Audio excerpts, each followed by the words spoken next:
Terungkap motif dalam penusukan Syekh Ali Jaber. Syekh Ali Jaber itu, pertama, good looking. Kedua, hafiz Al-Quran. Ketiga, penguasaan bahasa Arabnya sungguh bagus. Apakah Anda tahu kenapa beliau mau dibunuh? Sampai di sini, apakah kita mulai sadar? Setelah mencari banyak fakta, ada 3 poin penting yang menarik perhatian saya. Pertama, keterangan ketua panitia. Aneh, tak ada pihak polisi.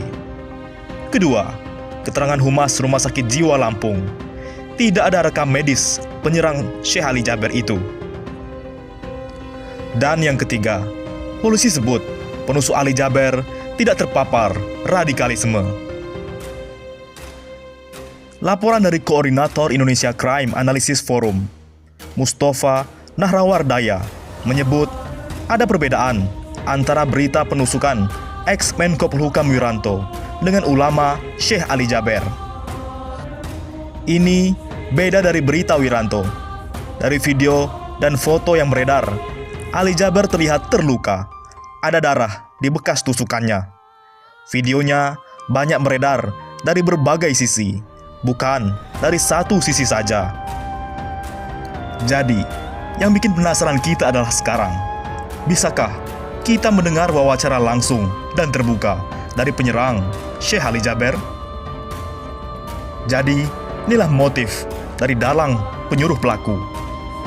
Pada 13 September 2020 kemarin, Syekh Ali Jaber menjadi korban penusukan orang tak dikenal saat tengah mengisi pengajian di Masjid Falahuddin Lampung.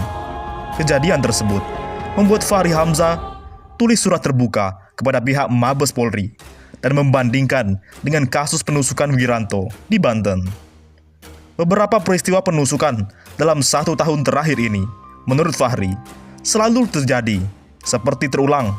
Bahkan, Fahri Hamzah mengungkapkan jika beberapa pihak menilai peristiwa semacam ini sebagai pengalihan isu yang dilakukan untuk menutupi kasus lain. Ada tuduhan sebagai kalangan bahwa peristiwa seperti ini adalah semacam interupsi rutin yang dilakukan agar peristiwa lain tertutup. Tutur Fahri Hamzah yang diunggah di laman Twitter resmi miliknya @FahriHamzah. Yang terhormat Mabes Polri, Divisi Humas Polri, penikaman Syekh Ali Jaber adalah momen penting untuk membuka terang apa sebetulnya yang membuat peristiwa seperti ini berulang, tulisnya. Di zaman yang seperti ini, Fahri Hamzah menilai orang bisa dengan bebas membuat persepsi. Namun, kembali tugas aparat hukum yang bertugas membuka kebenaran yang terjadi. Tapi, tugas aparat hukum negara adalah membuka apa sebenarnya yang terjadi. Jangan ada sisi gelap lagi, kata Fahri Hamzah dalam unggahan miliknya. Menurutnya, peristiwa penusukan yang terjadi sangat memprihatinkan ulama seperti Syekh Ali Jaber yang menyampaikan pesan damai dan persatuan saja bisa menjadi korban.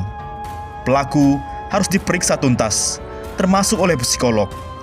Jika ada dalang, maka pun harus menerima akibat dari perbuatannya yang jahat ini, tulisnya.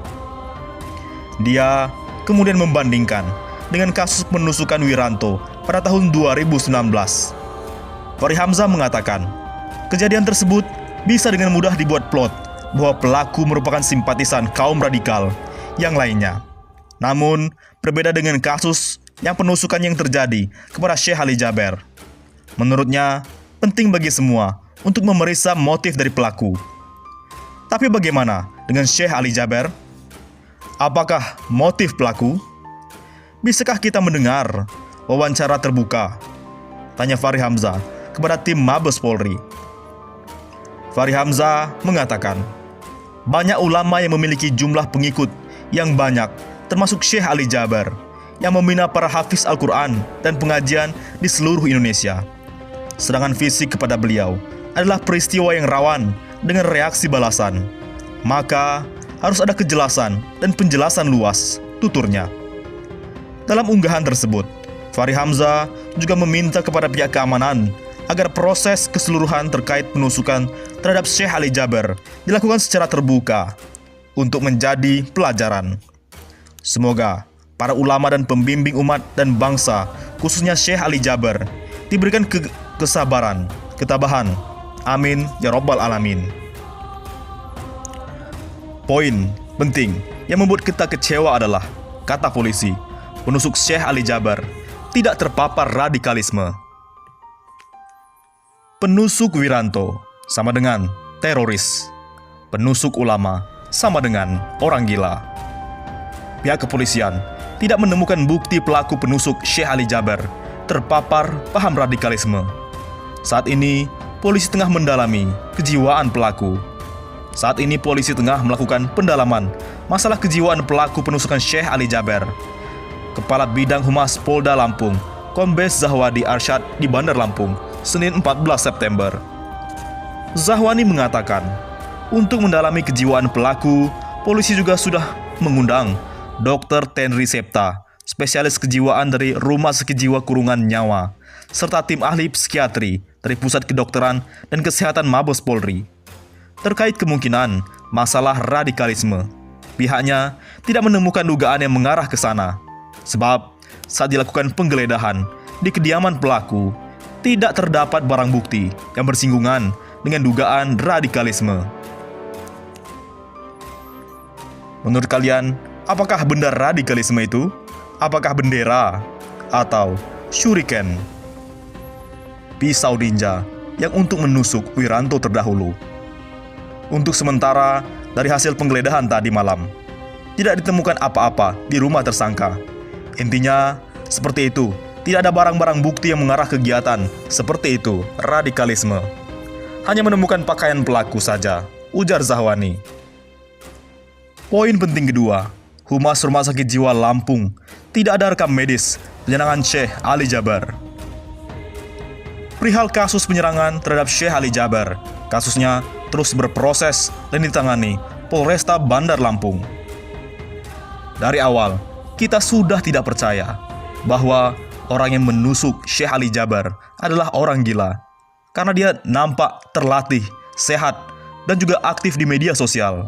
Masa orang gila main FB?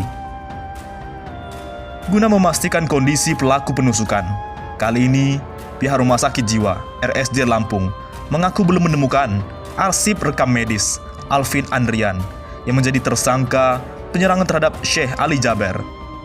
Kabag Humas RSJ Lampung David mengungkapkan, pihaknya sudah memeriksa arsip rekam medis hingga 4 tahun terakhir. Namun, nihil, tidak ada nama Alvin itu. Kita sudah memeriksa arsip rekam medis hingga mundur 4 tahun. Namun yang bersangkutan tidak terdata, kata David, mewakili Direktur RSJ Lampung, Dr. Ansyori MM, kepada radarlampung.co. Menurut dia, informasi dari kepolisian, Alvin pernah berobat ke RSJ. Ia tidak menjalani rawat inap. Informasi dari polisi, ia pernah ke UGD, tidak rawat inap. Karena itu kita minta pihak keluarga datang untuk menjelaskan kapan yang bersangkutan pernah berobat. Bisa jadi namanya tidak terdata karena menggunakan nama panggilan, tandasnya. David melanjutkan, Minggu malam pihaknya mendatangi Mapolresta Bandar Lampung dan melakukan pemeriksaan awal terhadap Alvin. Belum ada kesimpulan, karena baru observasi awal. Bicaranya juga belum fokus, mungkin karena peristiwa yang dialami sebelumnya. Untuk mengetahui kondisi kejiwaannya, ia harus dibawa ke RSJ dan menjalani pemeriksaan mendalam. Dari sini dapat kita simpulkan dengan pasti dan fakta dari Rumah Sakit Jiwa Bandar Lampung bahwa dia tidak pernah punya riwayat sakit gila, sakit jiwa. Selanjutnya, poin ketiga yang paling penting. Ketua Pelaksana Kajian Syekh Ali Jaber heran, hari Minggu itu tidak ada pihak kepolisian. Kemana polisi?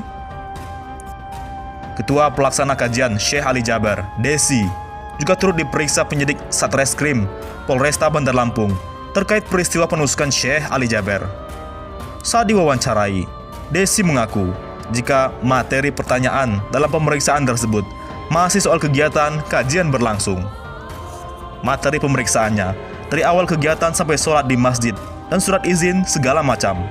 Katanya, saat diwawancarai seusai diperiksa di ruang Jatan Ras Satreskrim, Senin 14 September. Ketika ditanya soal surat izin kegiatan, Desi menerangkan jika itu telah diurus oleh pihak panitia masjid. Surat izin kita dari pihak masjid yang mengurus, ucapnya. Desi pun menjelaskan jika dirinya hanya menjadi ketua pelaksana kajian saja. Untuk wisuda tahfiz Al-Quran, bukan bagian dari kewenangannya.